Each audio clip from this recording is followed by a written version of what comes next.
happens when a next of kin is not able to be found when someone dies? That's what happened a couple weeks ago with the passing of one of Boise's homeless community.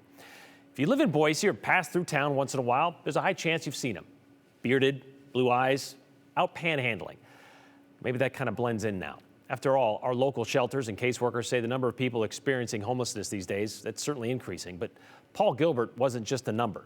He was a man, loved for stories and his imperfections. And when they couldn't find his family, the community of Interfaith Sanctuary wanted to show their respect for Paul in their own way. So they put on a public memorial, and it pulled in some surprising attendees. Here's Andrew Bartline. It's amazing how many people are here. Where most Boise winter evenings have us counting the degrees, this huddle of heat has their tally marks for stories. If you guys can't see, my knee is knocking. Some varying in validity. I know for a fact he was not a pilot. Others grounded like gospel. And we collected all the quarters and the pennies we could find. It's the complicated life of Paul Gilbert. I love that man. He was my brother. Not by blood. I No. did not Not to these men. want this veteran to go alone. Because he nearly did. It's easy to look at someone rough around the edges and let our assumptions grant us permission into giving them a wide berth. Best to stay away from folks like that, right? And he comes off as gruff and standoffish, but I saw right through it. Jerry Lynn might call herself a moth. I did.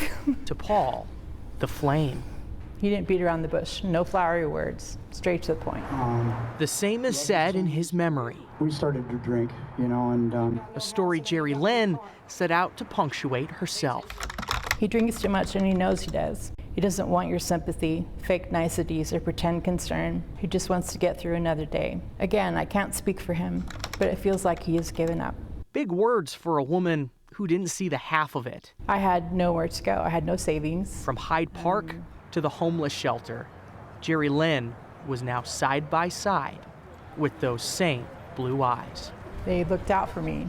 They made me feel more welcome. I was like a deer in headlights. I was terrified. It's fair to call their relationship He is like this complicated. proud military Vietnam vet. He loved to talk about his military experience. And if I had been older, I would have been protesting the Vietnam War. No picket signs in sight, but most of Paul's life decisions were far from endorsed. It doesn't change the fact I loved him. That's Jodine, You know, his sister. it doesn't change the fact I loved him. Paul was homeless for 15 years.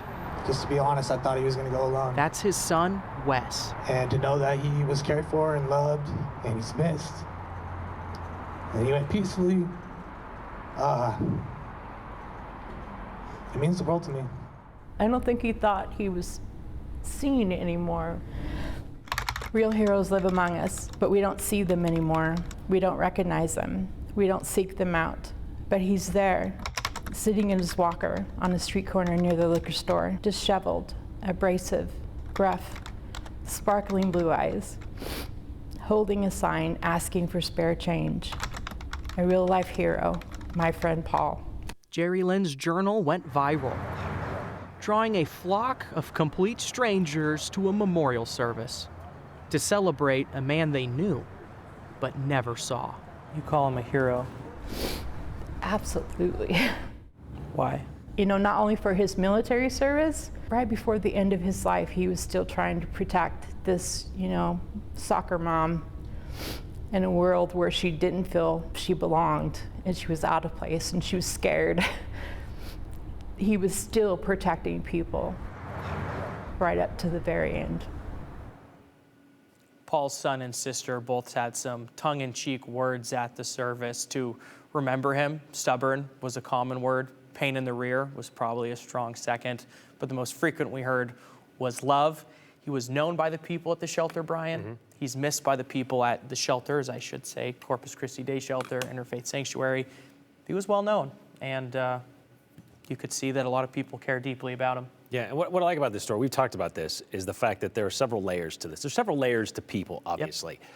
And what you portray or how you are around a certain group of people could be completely different than how you're perceived, how you're seen by another group of people. Yeah, I had a professor in college say that humans are infinitely complex, like each individual one. Nobody's perfect, but He seemed like a pretty cool guy. Yeah, I mean, Paul certainly had I his recognized demons. his picture. I was like, I know that guy. Yeah, a lot of people did. He certainly had his demons, but it shows that he just was there for people when it mattered, and that's kind of important. Yep. All right. Thanks, Andrew.